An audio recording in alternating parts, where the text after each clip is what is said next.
Əli əleyhissalam ilk gündən müsəlmanların imtahan vasitəsidir.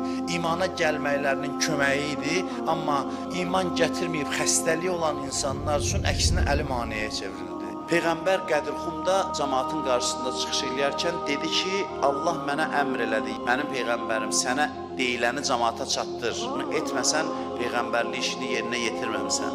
Dalıca qəribə söz deyir. İkinci belə bir şey görməmişəm. Ki, Peyğəmbər bir mən xahiş elədim Cəbraildən ki, olarmı mən bu sözü burada deməyim? Əlinin imamətini burada tanıtdırmayım.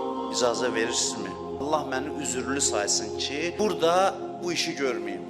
Hələ mən görməmişəm Peyğəmbər deyə ki, ilahi, bəlkə məni üzürlü biləsən, bu əmr deyilsə, tövsiyədirsə, mən burada bu işi görməyim. Əgər Allah icazə versə, tanıtdırmayım. Niyə görə Peyğəmbər təxirə salmaq istəyir? Çünki mən bilirəm ki, sizin aranızda təqvalılar azdır, münafiqlər də çoxdur.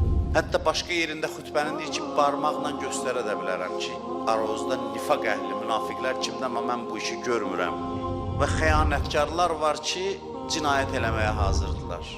İstehza edənlərin rişxənd eləməsi səbəbindən çəkindim bu işdən. Peyğəmbər özü üçün qorxmur. Mən Əlinin vilayətini bəyan edəcəm. Təqvalılar azdır, qəbul eləsin. Münafiqlər çoxdur.